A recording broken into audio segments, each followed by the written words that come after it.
اعوذ باللہ من الشیطان الرجیم بسم اللہ الرحمن الرحیم۔ روزنامہ الفضل انٹرنیشنل، ہفتہ 15 اپریل 2023۔ دعاؤں کا وسیع تر دائرہ، از سید احسان احمد، مینیجنگ ایڈیٹر الفضل انٹرنیشنل۔ دنیا اگر جنگوں کی تباہی اور بربادی سے بچ سکتی ہے تو صرف ایک ہی ذریعے سے بچ سکتی ہے، اور وہ ہے ہر احمدی کی ایک درد کے ساتھ ان تباہیوں سے انسانیت کو بچانے کے لیے دعا۔ قرآن کریم میں اللہ تعالیٰ نے حضرت ابراہیم علیہ السلام کو یہ خوشخبری دی کہ میں تجھے لوگوں کے لیے امام بنانے والا ہوں، تو یہ سنتے ہی انہوں نے عرض کی وَمِن ذُرِّيَّتِي، کہ کیا میری ذریت بھی اس سے حصہ پائے گی؟ اس بظاہر چھوٹے سے لفظ میں ہمیں یہ سبق ملتا ہے کہ اللہ تعالیٰ کے مقرب بندے جب انعامات الہیہ کے وارث بنتے ہیں تو وہ انہیں اپنی ذات تک محدود نہیں رکھنا چاہتے، بلکہ ان کی خواہش ہوتی ہے کہ یہ فیض زیادہ سے زیادہ لوگوں تک پھیلے۔ چنانچہ اس موقع پر بھی جہاں حضرت ابراہیم علیہ السلام کو اللہ تعالیٰ نے ایک خوشخبری عطا فرمائی، تو ساتھ ہی آپ نے اپنی اولاد کے لیے بھی دعا کی۔ حضور صلی اللہ علیہ وسلم، جو سب انبیاء سے افضل و اعلیٰ تھے، نے وہ نمونہ قائم فرمایا جو رہتی دنیا تک اسوہ حسنہ ہے، جہاں آپ وکانہ بالمؤمنین رحیما کے مصداق تھے، وہاں لعلک باخع نفسک اللہ یکون مؤمنین کے الفاظ بھی آپ کے وسیع تر جذبہ رحم پر مہر تصدیق ثبت کرتے ہیں۔ ایک سچا مومن ہمیشہ اپنی دعاؤں کے دائرے کو وسیع سے وسیع تر کرتا چلا جاتا ہے۔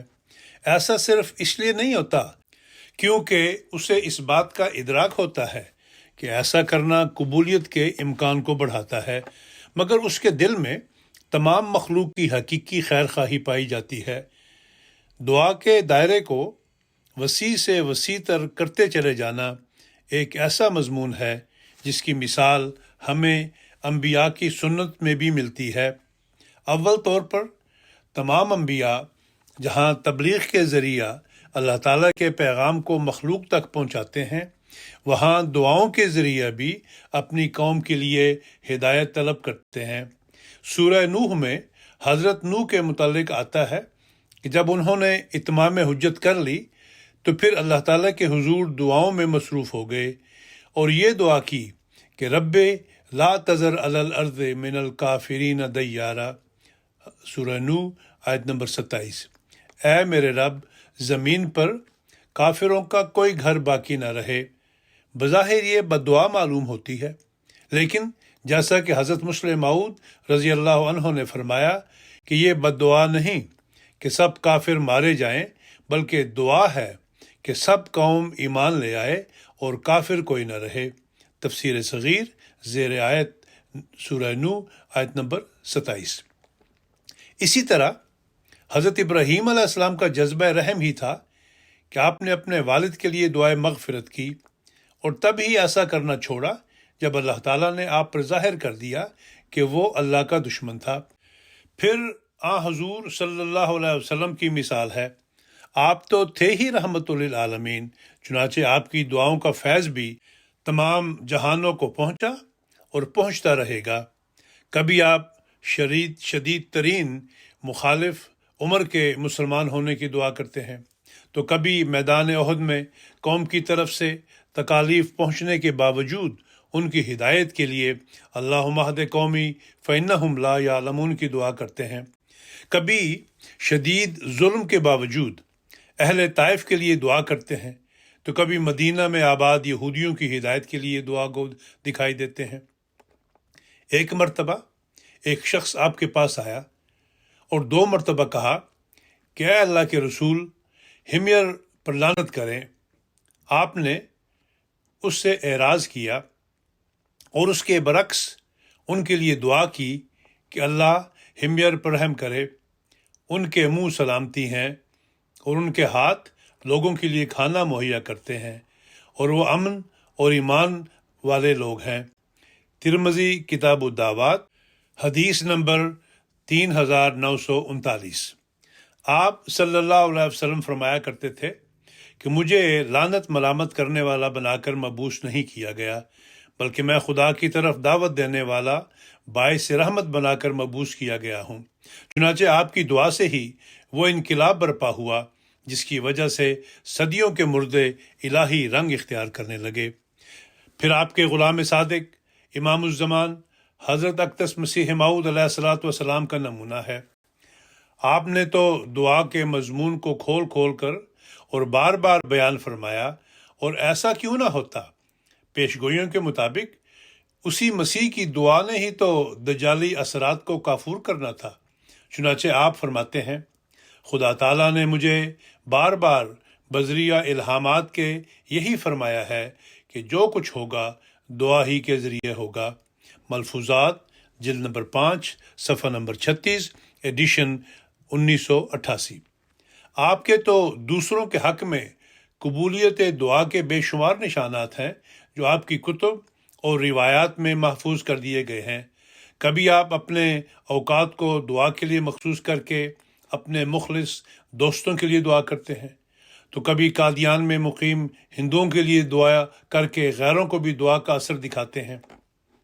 کبھی آپ کی دعا سے مصلح موعود جیسا فرزند ارجمند پیدا ہوتا ہے، تو کبھی کسی لا علاج قرار دیے جانے والے بیمار کے لیے اس قدر دعا کرتے ہیں کہ وہ شفایاب ہو جاتا ہے۔ الغرض حضور کی دعاؤں کا دائرہ اس قدر وسیع تھا کہ کوئی بھی اس سے باہر نہ رہا۔ ایک غریب کے لیے جذبہ رحم اور ہمدردی کے تحت اللہ تعالیٰ کے حضور بخشش اور رحم کے لیے دعا کرنے کا واقعہ کچھ یوں ذکر ملتا ہے کہ ایک مرتبہ 18-20 برس کا ایک نوجوان بیمار ہوا، چنانچہ اس کے رشتہ دار اسے قادیان لے آئے، جہاں وہ چند روز بیمار رہ کر وفات پا گیا۔ حضرت اقدس نے اس کی نماز جنازہ اس قدر طویل پڑھائی کہ بعض کو چکر آنے لگے اور گھبرا اٹھے۔ بعد سلام کے حضور نے فرمایا کہ وہ شخص جس کے جنازہ کی ہم نے اس وقت نماز پڑھی، اس کے لیے ہم نے اتنی دعائیں کی ہیں، اور ہم نے دعاؤں میں بس نہیں کی جب تک اس کو بہشت میں داخل کرا کے چلتا پھرتا نہ دیکھ لیا۔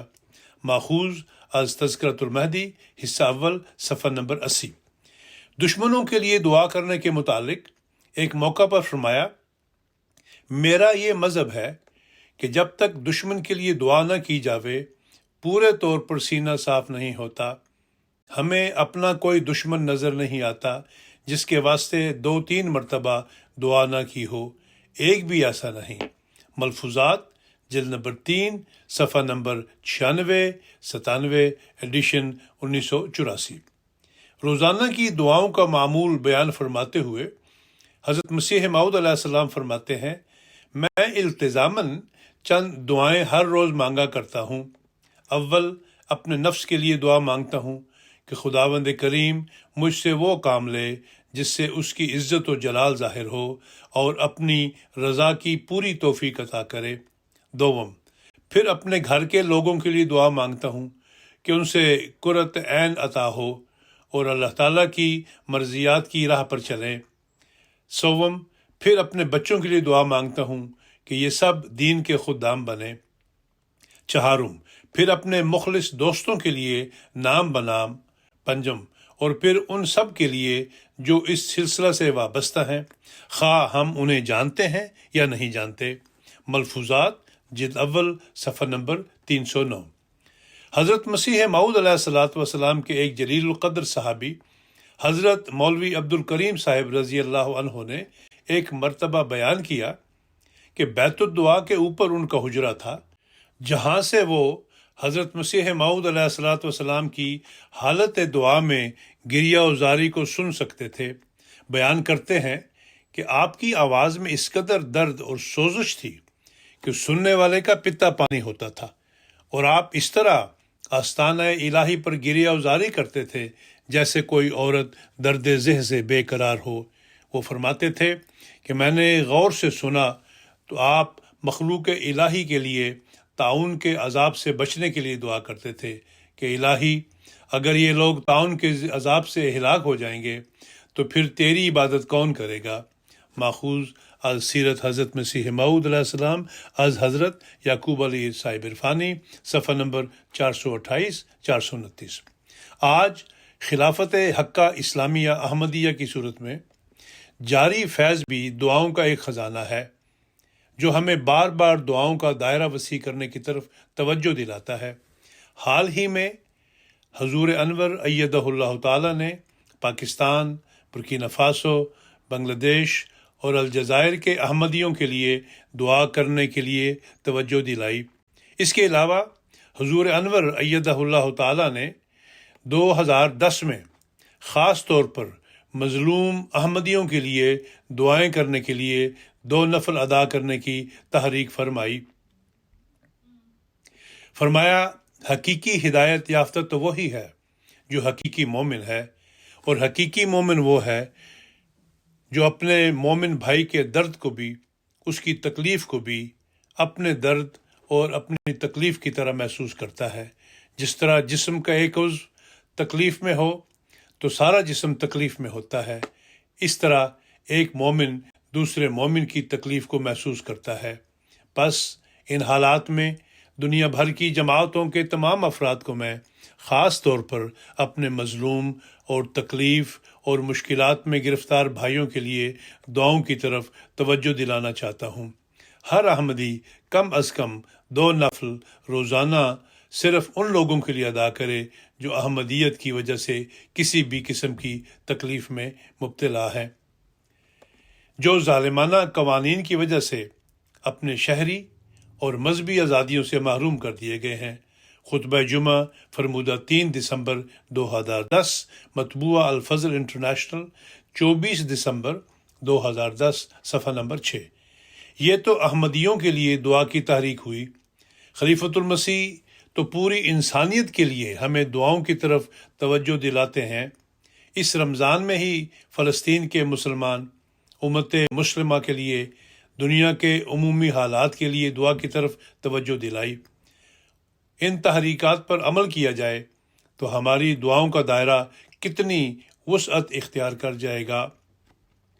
دعاؤں کا دائرہ وسیع کرنا اس لیے بھی ضروری ہے کہ جیسا کہ امیر المومنین ایدہ اللہ تعالی نے ہمیں توجہ دلائی کہ دنیا اگر جنگوں کی تباہی اور بربادی سے بچ سکتی ہے تو صرف ایک ہی ذریعے سے بچ سکتی ہے، اور وہ ہے ہر احمدی کی ایک درد کے ساتھ ان تباہیوں سے انسانیت کو بچانے کے لیے دعا۔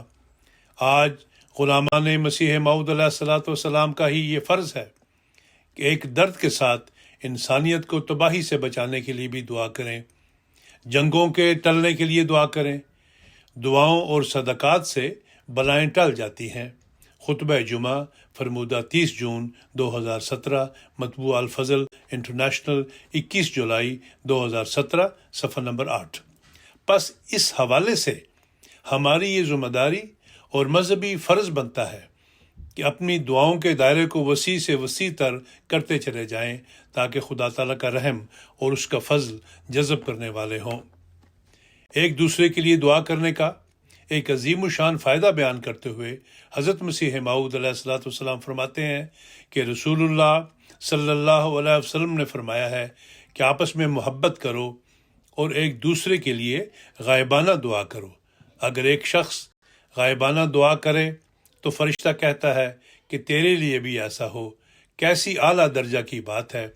اگر انسان کی دعا منظور نہ ہو تو فرشتہ کی تو منظور ہی ہوتی ہے۔ ملفوظات جلد اول، صفحہ نمبر 336، ایڈیشن 1988۔ اسی مضمون کو رمضان کے ساتھ جوڑتے ہوئے حضرت خلیفۃ المسیح الخامس ایدہ اللہ تعالی فرماتے ہیں، دوسروں کے لیے دعائیں کرنے سے بھی اپنی دعائیں قبول ہوتی ہیں۔ یہ نسخہ ہمیشہ یاد رکھنا چاہیے، بلکہ دوسروں کے لیے دعائیں کرنے والے کے لیے فرشتے دعائیں کرتے ہیں، اور فرشتوں کی دعائیں جب ہو رہی ہوں تو یہ کس قدر فائدہ مند سودا ہے۔ پس ہمیں خاص طور پر صرف اپنے لیے نہیں، دوسروں کے لیے بھی بہت زیادہ دعائیں کرنی چاہیے۔ اللہ تعالیٰ ہمیں اس کی بھی اس رمضان میں خاص طور پر توفیق عطا فرمائے۔ خطبہ جمعہ فرمودہ 16 اپریل 2021، مطبوعہ الفضل انٹرنیشنل 7 مئی 2021۔